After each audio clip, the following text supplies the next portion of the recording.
Parliamentary പ്രവർത്തനം മാത്രമാണ് നമ്മുടെ പ്രവർത്തന രീതി എന്ന് കാണണം. പാർലമെന്ററി പ്രവർത്തനവും പാർലമെന്റ് ഇതേക പ്രവർത്തനവും നമ്മൾ സംഘടിപ്പിക്കും. നിയമവിധേയമായ പ്രവർത്തനം നടത്തും, നിയമവിരുദ്ധമായ പ്രവർത്തനം നടത്തും. നമ്മളെ അടിച്ചാൽ നമ്മൾ ചെറുക്കണം, അല്ലേ രക്ഷയില്ല. അടിച്ചാൽ തിരിച്ചടിച്ചില്ലേ നമ്മുടെ കൂടെ ഒരു പട്ടിയിൽ നിൽക്കുക.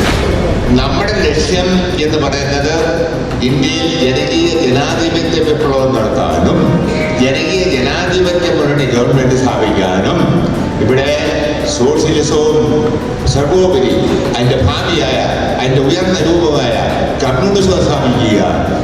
ഇതാണ് നമ്മുടെ ലക്ഷ്യം. ജനകീയ ജനാധിപത്യ വിപ്ലവം അത് സമാധാനപരമായി നടക്കുമെന്ന ധാരണയില്ല. സമാധാനപരമായ എല്ലാ മാർഗവും നമ്മൾ ഉപയോഗിക്കും. അതേസമയം സമാധാന വിരുദ്ധമായ മാർഗം സ്വീകരിക്കേണ്ടി വന്നാൽ ശത്രുക്കളെ തിരിച്ചടിക്കാനും നമ്മൾ മടിക്കില്ല.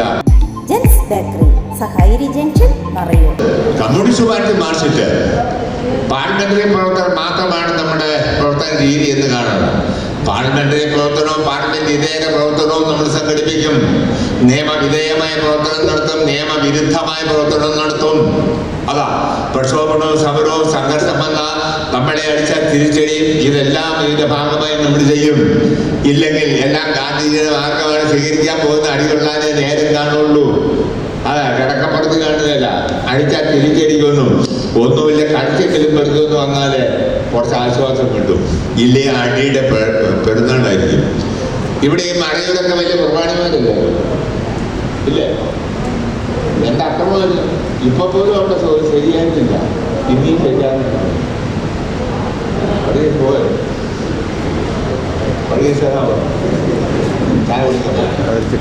മറയൂർ ഇനിയും നിരപ്പാക്കേണ്ടതുള്ളൂ. മറയൂർ ഏരിയ കമ്മിറ്റി എന്നൊക്കെ പറയുമ്പോൾ പോലും നിങ്ങൾ ഇവിടെയാണ് കൊണ്ടുവച്ചത്. മറയൂർ ഇപ്പോഴും നമ്മൾ പ്രബല ശക്തിയൊന്നുമല്ല. ആണെന്ന് നിങ്ങൾ പറഞ്ഞാൽ ഞാൻ നേരിടുന്നു. എനിക്കിവിടെ എല്ലാം അറിയാവുന്നതല്ലേ. ഞാനിവിടെ എത്ര ദിവസം താലൂക്ക് കെട്ടിയിരുന്നാണ്. എല്ലാ സംഘടനവും എല്ലാവരോടും. അതുകൊണ്ട് നമ്മളെ തമ്മിൽ നിസ്സാര കാര്യമൊന്നുമല്ല, വലിയ സങ്കീർണമായ പ്രശ്നമാണ്. നിങ്ങളുടെ കമ്മിറ്റി രൂപീകരിച്ച് നിങ്ങൾ കുറേ കാര്യം ചെയ്ത് നമ്മൾ വളരെ മുന്നോട്ട് പോയി. ആ കാര്യം തർക്കമില്ല. മഴയൊരു അടി കൊണ്ടും അടുത്തിരുന്നു. അടിയന്തരാവസ്ഥ വന്നപ്പോഴും അത് തുടർന്നും ഇല്ലേ? തന്നേരം പഠിച്ച അവിടുത്തെ നമ്മുടെ താരക്കന്മാർ. നമ്മളത് താലൂക്ക് സെക്രട്ടറി ഒക്കെ ആയിരുന്നപ്പോൾ അടിയുടെ പെരുന്നാളിലായിരുന്നു അവിടെ. നമുക്ക് ശരിക്കും കിട്ടിയിട്ടുമുണ്ട്. അതുകൊണ്ട് ഇതാണ്. അതുകൊണ്ട് നമുക്ക് നമ്മുടെ ലക്ഷ്യം എന്ന് പറയുന്നത് ഇന്ത്യയിൽ ജനകീയ ജനാധിപത്യ വിപ്ലവം നടത്താനും ജനകീയ ജനാധിപത്യ മുന്നണി ഗവൺമെന്റ് സ്ഥാപിക്കാനും ഇവിടെ സോഷ്യലിസവും സർവോപരി അതിൻ്റെ ഭാവിയായ അതിൻ്റെ ഉയർന്ന രൂപമായ കമ്മ്യൂണിസം സ്ഥാപിക്കുക. ഇതാണ് നമ്മുടെ ലക്ഷ്യം. ജനകീയ ജനാധിപത്യ വിപ്ലവം അത് സമാധാനപരമായി നടക്കുമെന്ന ധാരണയില്ല. സമാധാനപരമായ എല്ലാ മാർഗവും നമ്മൾ ഉപയോഗിക്കും. അതേസമയം സമാധാന വിരുദ്ധമായ മാർഗം സ്വീകരിക്കേണ്ടി വന്നാൽ ശത്രുക്കളെ തിരിച്ചടിക്കാനും നമ്മൾ മടിക്കില്ല. അക്കാര്യത്തിൽ വിട്ടുവീഴ്ചയില്ലാത്ത നിലപാട് നമ്മൾ സ്വീകരിക്കണം. അങ്ങനെ തന്നെയാണ് നമ്മുടെ ജനവിഭാഗത്തെയും നമ്മുടെ സഖാക്കളെ ആകെ ഇതിൻ്റെ അടിസ്ഥാനത്തിലാണ് നമ്മൾ അണിനിരത്തി പരിശീലിപ്പിക്കുന്നതെന്ന കാര്യം ഞാൻ ഈ അവസരത്തിൽ നിങ്ങളെ ഓർമ്മപ്പെടുത്തുവാൻ ആഗ്രഹിക്കുക. അതുകൊണ്ട് നമ്മളെ സംബന്ധിച്ചിടത്തോളം പിന്നെ നമുക്ക് നമ്മുടെ ദീർഘകാല ലക്ഷ്യമാണ് നമുക്കുള്ളത്. ദീർഘകാല ലക്ഷ്യം അതാണ് നമ്മുടെ പ്രവർത്തന രീതി, ശൈലി അതാണ്. അതിൻ്റെ അടിസ്ഥാനത്തിലാണ് നമ്മൾ മുന്നോട്ട് പോകുന്നത്. അതുകൊണ്ട് ദീർഘകാല അടിസ്ഥാനത്തിലുള്ള സംവിധാനമാണ്. അതുകൊണ്ട് നമ്മളെ സംബന്ധിച്ചിടത്തോളം നിസ്സാരമായ ഒരു കാര്യമല്ല വർഗസമരം. ഇപ്പോൾ സൊസൈറ്റി മത്സരിക്കുക, ഭൂരിപക്ഷം കിട്ടിയ പ്രസിഡന്റ് ആകുക, പഞ്ചായത്ത് മത്സരിക്കുക, പഞ്ചായത്ത് മെമ്പറാകുക, പാർലമെന്റ് മത്സരിക്കുക, MLA ആകുക, MP ആകുക, അതിന് ശമ്പളം കിട്ടും. ഇതുകൊണ്ട് സുഖ ജീവിതം. ഇന്നലെ ജയിലിൽ പോയി കിടക്കേണ്ടി വരുമെന്നുള്ള കാര്യം ഉറപ്പാണ്. ചുമ്മാതൊന്നും പിള്ളേർ കളിയില്ല. അതുകൊണ്ട് ധൈര്യമുള്ളൊരു നിന്നാ മതി. ചുമ്മാ അടിച്ചാൽ തിരിച്ചടിച്ചില്ലേ ഒരു പ്രസ്ഥാനം കാണുകയില്ല. ഇവിടെ തന്നെ ഉദാഹരണമാണ്. മറയൂരൊക്കെ നമ്മൾ പിടിച്ചു തന്നെ എങ്ങനെ ശ്രീനിവാസ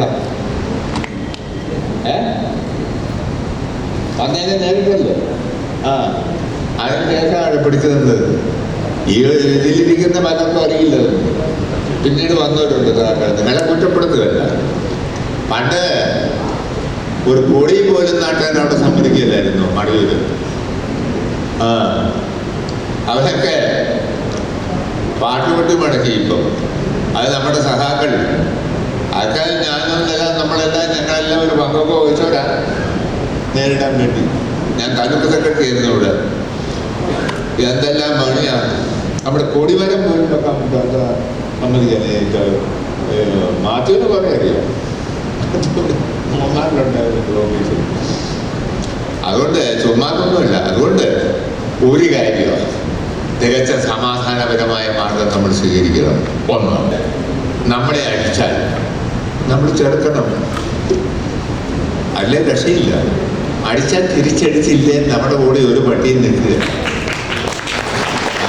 ആരും കൈയടിക്കണ്ട. എന്നവർക്ക് നാടെ ഇറങ്ങി പട്ടി കാണുന്നുണ്ടെല്ലാം തല്ലനാണ് ഞാൻ പറഞ്ഞെന്ന് പറഞ്ഞ് ഒരുമാതിരി പോകർത്തനം കണ്ടിരുന്നത്. പാട്ടുകാരനൊക്കെ പുറത്താക്കും. അങ്ങനെ വന്നാൽ നമ്മുടെ കൂടെ ആൾ കാണുമോ? പിന്നെ ഇല്ല. ഞാൻ നിങ്ങളെ ആവേശം കൊള്ളിക്കാൻ പറഞ്ഞതൊന്നുമില്ല. ഇപ്പോഴും ഞങ്ങളെല്ലാം ഇങ്ങനെ തന്നെ പ്രവർത്തിച്ചുകൊണ്ടായിരിക്കുന്നത്. ഈ ഇരിക്കുന്ന വർഗീസ് അതിൻ്റെ ഒരു ആധാരമാണ്. പുള്ളി തുറന്നതിന് മുമ്പേ ഞാൻ തുടങ്ങിയെന്ന് മാത്രം. അടിച്ചാൽ തിരിച്ചടിച്ചില്ല നമ്മുടെ കൂടെ ഒരു പട്ടി നിൽക്കുക. അതുകൊണ്ടാണ് തന്നെ നമ്മുടെ കൂടെ ആള് നിൽക്കുക. ഇത് പറയില്ല എവിടെ ആടാന്ന് ചോദിച്ചാൽ എന്നടാന്ന് ചോദിച്ചില്ലെങ്കിൽ രക്ഷയില്ല. ഇന്നത്തെ വ്യവസ്ഥ ഏതാ? അതുകൊണ്ട് എന്ന് പറഞ്ഞ് നിങ്ങൾ നാളെ ഇറങ്ങി തല്ലുണ്ടാക്കണമെന്നല്ല ഞാൻ ഈ പറയുന്നത്. ഈയിടെ അടിച്ചാൽ തിരിച്ചടിക്കുമെന്ന് പറഞ്ഞെന്നും പറഞ്ഞ് പത്രത്തിൽ വന്നു. ഞാൻ പറഞ്ഞത് തന്നെയാണ്. പിന്നെ തിരിച്ചടിക്കല്ലാണ്ട് പിന്നെ ഉമ്മ വെക്കാൻ പറ്റുമോ? വലിയത് ആ ഒരു ഗാന്ധിജിയുടെ കൂട്ട് സഹോദരൻ്റെ കൈ നൊന്തോ എന്ന് ചോദിച്ചാൽ ഓടിച്ചിട്ടടിക്കും. ഇവൻ പ്രതികരിക്കില്ല. ആണും പെണ്ണും കേട്ടവരാണെന്ന് തോന്നുന്നു തല്ലുന്നു. എന്നാൽ ഇവരുടെ നാലെണ്ണം കൂടുതൽ കൊടുത്തേക്കാതെ നോക്കും. കടിച്ചേരും പഠിച്ചാൽ വെച്ചോ.